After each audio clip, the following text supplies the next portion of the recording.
Assalamualaikum warahmatullahi wabarakatuh. Apa kabar pemirsa? Berjumpa kembali dalam program kesayangan Anda, Aswaja Spot. Dalam episode kali ini, Aswaja Spot akan memberikan informasi kepada pemirsa seputar penghormatan kepada jenazah, seperti ziarah kubur, menyiram wangi-wangian di atas pusara, serta tradisi-tradisi lain yang sering dilakukan umat muslim di Indonesia. Pemirsa, banyak tradisi seputar penghormatan kepada jenazah yang biasanya dilakukan oleh umat muslim di Indonesia. Salah satunya adalah ziarah kubur. Ziarah kubur ialah berkunjung ke makam atau pesarean orang Islam yang sudah wafat, baik orang muslim biasa, orang solih, ulama, wali, atau nabi. Pada prinsipnya, ziarah ke makam orang tua, keluarga, guru, dan para ulama itu dapat dilaksanakan kapan saja. Sebab inti atau hikmah dari ziarah ialah menebalkan keimanan dengan mengingat mati. Pada masa awal Islam, Rasulullah SAW memang melarang umat Islam untuk melakukan ziarah kubur. Hal ini dimaksudkan untuk menjaga akidah umat Islam. Rasulullah SAW khawatir kalau ziarah kubur diperbolehkan, umat Islam akan percaya dan menjadi penyembah kuburan. Setelah akidah umat Islam kuat dan tidak ada kekhawatiran untuk berbuat syirik, Rasulullah SAW membolehkan para sahabatnya untuk melakukan ziarah kubur. Karena ziarah kubur dapat membantu orang yang hidup mengingat saat kematiannya. Rasulullah SAW bersabda, An Barida qala Rasulullah SAW, qad kuntu nahaitukum an ziyaratil kubur, faqad udina li Muhammadin fi ziyarati qabri ummah fazuruha fa innaha tudzakkirul akhirah. Dari Buraidah ia berkata, Rasulullah SAW bersabda, saya pernah melarang kamu berziarah kubur, tapi sekarang Muhammad telah diberi izin untuk berziarah ke makam ibunya. Maka sekarang berziarahlah, karena perbuatan itu dapat mengingatkan kamu pada akhirat. Hadis riwayat At-Tirmizi. Dengan adanya hadis ini, maka ziarah kubur itu hukumnya boleh bagi laki-laki dan perempuan. Namun demikian, bagaimana dengan hadis Nabi Muhammad SAW yang secara tegas menyatakan larangan perempuan berziarah kubur? An Abi Hurairah anna Rasulullah SAW la'ana zawaratil kubur. Dari Abu Hurairah radhiyallahu anhu bahwa sesungguhnya Rasulullah SAW melaknat wanita yang berziarah kubur. Musnad Ahmad bin Hanbal 895. Menyikapi hadis ini, ulama menyatakan bahwa larangan tersebut telah dicabut menjadi sebuah kebolehan berziarah baik bagi laki-laki dan perempuan. Dalam kitab Sanan Al-Tirmizi disebutkan, sebagian ahli ilmu mengatakan bahwa hadis itu diucapkan sebelum Nabi Muhammad SAW membolehkan untuk melakukan ziarah kubur. Setelah Rasulullah SAW membolehkannya, laki-laki dan perempuan tercakup dalam kebolehan itu. Sunan Al-Tirmizi 976. Ibnu Hajar Al-Haytami pernah ditanya tentang ziarah ke makam para wali. Beliau ditanya tentang berziarah ke makam para wali pada waktu tertentu dengan melakukan perjalanan khusus ke makam mereka. Beliau menjawab, berziarah ke makam para wali adalah ibadah yang disunahkan. Demikian pula dengan perjalanan ke makam mereka. Al-Fatawi Al-Kubro Al-Fiqhiyah Juz 2 halaman 24. Ketika berziarah, seseorang dianjurkan untuk membaca Al-Quran atau lainnya, sebagaimana sabda Rasulullah SAW. Amma kilibad yasar qala Rasulullah SAW, yaqra'u ala mautakum yasin. Dari Maqil bin Yasar radhiyallahu anhu ia berkata, Rasulullah SAW bersabda, bacalah surat Yasin pada orang-orang mati di antara kamu. Sunan Abi Dawud 2714. Maka ziarah kubur itu memang dianjurkan dalam agama Islam bagi laki-laki ataupun perempuan, sebab di dalamnya terkandung manfaat yang sangat besar, baik bagi orang yang telah meninggal dunia berupa hadiah pahala bacaan Al-Quran, ataupun bagi orang-orang yang berziarah itu sendiri, yakni mengingatkan manusia akan mati. Demikian tadi pemirsa penjelasan tentang hukum dan manfaat dari ziarah kubur. Setelah jeda berikut ini, Aswaja Sport akan menghadirkan tradisi lain yang dilakukan umat muslim dalam menghormati jenazah. Tetaplah di Aswaja Sport.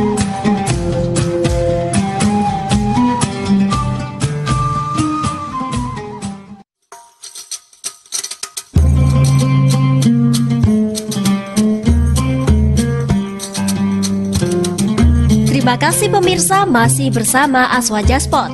Tradisi lain yang biasanya dilakukan umat muslim dalam menghormati jenazah adalah menyiram air bunga di atas kuburan. Rasanya tidak lengkap jika seseorang yang berziarah tidak membawa air bunga ke kuburan. Ini adalah kebiasaan yang sudah merata di seluruh masyarakat Indonesia. Orang-orang yang melakukan ziarah kubur membawa bunga atau air bunga yang akan diletakkan pada pusara. Nah pemirsa, bagaimanakah hukumnya dan apakah manfaatnya? Berikut informasinya untuk Anda. Para ulama mengatakan bahwa hukum menyiram air bunga atau harum-haruman di atas kuburan adalah sunnah, sebagaimana yang dikatakan oleh Imam Nawawi Al-Bantani dalam karangan beliau Nihayah Al-Zain. Wa yutabu rashul qabri bima'in baridin tafa'ulam bi burudatil madigi wala ba'sa bi qalilin mimma il wardi li'anna al malaikatu tuhibbur raihata thayyib. Disunahkan untuk menyirami kuburan dengan air yang dingin. Perbuatan ini dilakukan sebagai tafa'alun atau pengharapan dengan dinginnya tempat tidur. Dan juga tidak apa-apa menyiram kuburan dengan sedikit air mawar, karena malaikat itu senang pada aroma yang harum semerbak. Nihayah Al-Zain 154. Pendapat ini berdasarkan hadis Nabi Muhammad SAW. Dari Ibnu Umar ia berkata, suatu ketika Nabi melewati sebuah kebun di Mekah dan Madinah. Lalu Nabi mendengar suara dua orang yang sedang disiksa di dalam kuburnya. Nabi bersabda kepada para sahabatnya, kedua orang yang ada dalam kubur ini sedang disiksa. Yang satu disiksa karena tidak memakai penutup ketika kencing, sedang yang lainnya lagi karena sering mengadu domba. Kemudian Rasulullah SAW menyuruh sahabat untuk mengambil pelepah kurma, yang kemudian membelahnya menjadi dua bagian dan meletakkannya pada masing-masing kuburan tersebut. Para sahabat lalu bertanya, kenapa engkau melakukan hal ini ya Rasulullah? Rasulullah menjawab, semoga Allah meringankan siksa kedua orang tersebut selama dua pelepah kurma ini belum kering. Sahih Al-Bukhari 1361. Nah pemirsa, disunahkan meletakkan pelepah kurma yang masih hijau di atas kuburan, karena hal ini adalah sunnah Nabi Muhammad SAW dan dapat meringankan beban si mayat karena barokah bacaan tasbihnya, bunga yang ditaburkan. Dan hal ini disamakan dengan sebagaimana adat kebiasaan, yaitu menaburi bunga yang harum dan basah atau yang masih segar. Berdasarkan penjelasan di atas, maka memberi harum-haruman di kuburan itu dibenarkan, termasuk pula menyiram air bunga di atas kuburan. Pemirsa, tradisi lain yang berhubungan dengan ziarah kubur adalah membuat kubah dan meletakkan kain di batu nisan. Ketika kita berziarah ke makam para wali, ulama, dan orang-orang soleh, biasanya kita lihat di atas makam tersebut dibangun sebuah kubah atau cungkup. Batu nisannya juga diselimuti dengan kain kafan. Nah pemirsa, bagaimana sebenarnya hukum membuat kubah dan meletakkan kain di batu nisan? Berikut penjelasannya untuk Anda. Mengenai hal tersebut terdapat beberapa pendapat yang berbeda. Semuanya bertujuan untuk mengagungkan dan mensucikan Allah Subhanahu wa Ta'ala, walaupun dalam penerapannya berbeda. Yang satu melarang dan yang lainnya memperbolehkannya. Makruh tahrim hukumnya membentuk kuburan seperti punuk dan membangun cungkup di atasnya, seperti yang sering dilakukan banyak orang akhir-akhir ini. Al-Fiqih Al-Manhaji Juz 1 halaman 262. Hal ini didasarkan pada hadis Nabi Muhammad SAW. Diriwayatkan dari Jabir radhiyallahu anhu, dia berkata bahwa Rasulullah SAW melarang mengecat kuburan dengan kapur. Sahih Muslim 1610. yang mengatakan boleh-boleh saja jika bertujuan supaya masyarakat bisa menghormati para ulama dan aulia tersebut. Al-Qadi Habib Al-Haq Al-Farmuluwi mengutip kitab Tahrir Syami juz 1 halaman 123 menyatakan, sesungguhnya bid'ah hasanah yang sesuai dengan tujuan syara' dinamakan sunnah. Oleh sebab itu, membangun cungkup di atas kuburan para ulama, aulia, dan orang-orang soleh, juga memasang tabir, surban, dan pakaian di atas kuburan mereka adalah diperbolehkan jika bermaksud untuk penghormatan di mata orang-orang awam. Demikian juga boleh menyalakan lampu dan lilin atau listrik di zaman ini di dekat kuburan para aulia dan orang-orang soleh, sebab hal itu merupakan penghormatan dan pengagungan terhadap para wali Allah Subhanahu wa Ta'ala, maka tujuan tersebut adalah baik. Al-Masail Al-Muntakhabah fi Ar-Risalah wa Wasilah 19. Kedua pendapat di atas sebetulnya bermuara pada tujuan kita dalam pembuatan cungkup tersebut. Jika hanya untuk bermegah-megahan, maka perbuatan itu jelas dilarang. Tapi apabila dibuat dengan tujuan baik, misalnya menghormati orang yang ada di dalam kuburan itu, tentu hukumnya juga baik dan tidak dilarang. Di samping itu, makam ulama merupakan salah satu syiar Allah Subhanahu wa Ta'ala di bumi yang harus dihormati dan diagungkan.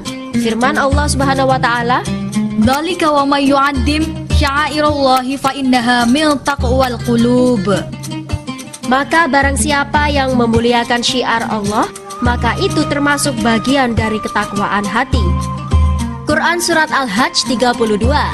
Menafsirkan ayat ini, Sayyid Abdul Ghani Al-Afandi Al-Nabulusi mengatakan, yang dimaksudkan dengan syiar Allah Subhanahu wa Ta'ala adalah segala sesuatu yang dapat dijadikan sebagai tanda atau petunjuk kebesaran Allah Subhanahu wa Ta'ala, seperti ulama dan orang soleh di waktu hidupnya ataupun ketika telah meninggal dunia dan semisal mereka.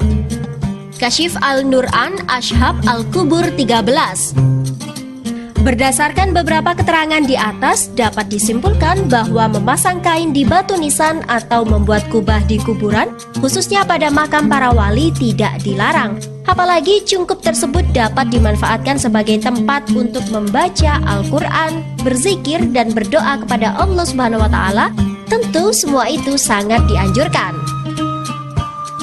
Setelah jeda pariwara, Aswaja Spot akan kembali dengan informasi seputar tahlil untuk orang yang sudah wafat.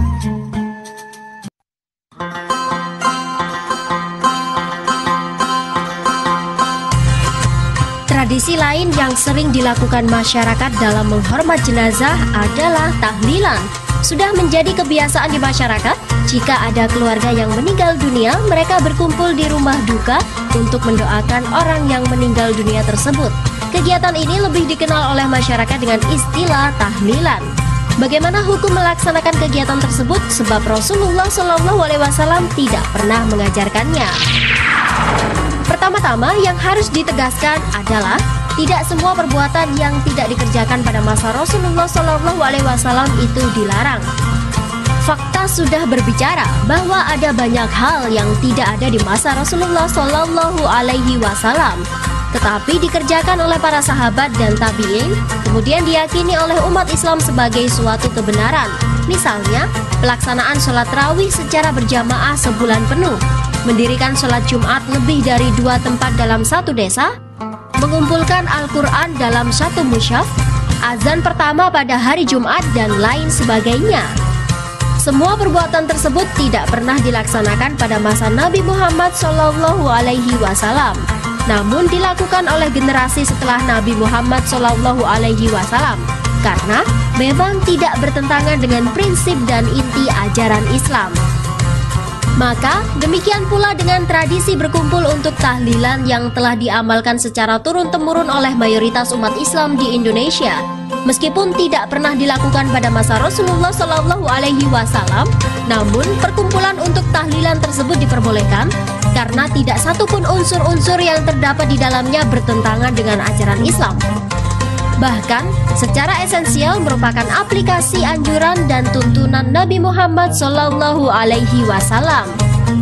Al-Syaukani mengatakan, kebiasaan di sebagian negara mengenai perkumpulan atau pertemuan di masjid, rumah, di atas kubur untuk membaca Al-Quran yang pahalanya dihadiahkan kepada orang yang meninggal dunia, tidak diragukan lagi hukumnya boleh atau jaiz jika di dalamnya tidak terdapat kemaksiatan dan kemungkaran. Meskipun tidak ada penjelasan secara zahir dari syariat, kegiatan melaksanakan perkumpulan itu pada dasarnya bukanlah suatu yang haram atau muharram fi nafsi. Apalagi jika di dalamnya diisi dengan kegiatan yang dapat menghasilkan ibadah seperti membaca Al-Quran atau lainnya, dan tidaklah tercela menghadiahkan pahala membaca Al-Quran atau lainnya kepada orang yang telah meninggal dunia. Bahkan ada beberapa jenis bacaan yang didasarkan pada hadis sahih seperti bacalah surah Yasin kepada orang mati di antara kamu. Tidak ada bedanya apakah pembacaan surat Yasin tersebut dilakukan bersama-sama di dekat mayit atau di atas kuburannya, dan membaca Al-Quran secara keseluruhan atau sebagian, baik dilakukan di masjid atau di rumah. Al-Rasyail Al-Salafiyah 46. Selanjutnya, beliau mengatakan, para sahabat juga mengadakan perkumpulan di rumah-rumah mereka atau masjid, melakukan syair, mendiskusikan hadis, kemudian mereka makan dan minum, padahal di tengah mereka adalah ada Nabi Muhammad SAW. Maka, siapa saja yang mengharamkan perkumpulan yang di dalamnya tidak terdapat kemaksiatan, maka sesungguhnya ia telah salah. Karena sesungguhnya bid'ah itu adalah sesuatu yang dibuat-buat dalam masalah agama, sedangkan perkumpulan semacam ini tidak tergolong bid'ah. Al-Rasyail Al-Salafiyah 46. Kesimpulan Al-Syaukani ini memang didukung oleh banyak hadis Nabi Muhammad SAW. Di antaranya adalah sabda Nabi Muhammad SAW berikut ini. An Abi Hurairah radhiyallahu anhu qala Rasulullah sallallahu alaihi wasallam, wa ma yatama'a qaumu fi baitin min buyutillah yatluna kitaballah wa yatadarasunahu illa nazalat alaihimus sakinatu wa ghasyituhumur rahmatu wa hafathumul malaikatu wa dzakarahumullahu fi man indah. Dari Abi Sa'id Al-Khudri radhiyallahu anhu, ia berkata, Rasulullah SAW bersabda, tidaklah berkumpul suatu kaum sambil berzikir kepada Allah Subhanahu wa taala kecuali mereka akan dikelilingi malaikat, dan Allah Subhanahu wa taala akan memberikan rahmatnya kepada mereka, memberikan ketenangan hati dan memujinya di hadapan makhluk yang ada di sisinya. Sahih Al-Muslim 4868. Pemirsa, Maha Suci Allah yang telah menjadikan bangsa di Nusantara ini beragama Islam, yang tumbuh kembangnya dibangun oleh para ulama dan juru dakwah terdahulu melalui strategi akomodasi terhadap budaya lokal yang sudah berurat berakar di tengah-tengah masyarakat. Cara yang mereka lakukan adalah jika suatu tradisi masih bisa dicari benang merahnya dengan syariah, baik secara utuh atau secara global, maka ditolerir. Sedangkan tradisi yang bertentangan dengan syariah itu ditinggalkan. Kearifan seperti inilah yang menjadikan umat Islam di Indonesia sebagai mayoritas dan hidup berhiaskan kedamaian yang ditopang dengan keimanan yang tidak tergoyahkan. Semoga informasi tadi dapat memberikan pengetahuan tentang ajaran Ahlus Sunnah yang baik dilakukan untuk lebih mendekatkan diri kepada Allah Subhanahu wa taala dan Nabi Muhammad sallallahu alaihi wasallam. Terima kasih telah menyaksikan program Aswaja Spot edisi kali ini. Saksikan terus program Aswaja Spot hanya di TV 9 Santun Menyejukkan. Wassalamualaikum warahmatullahi wabarakatuh.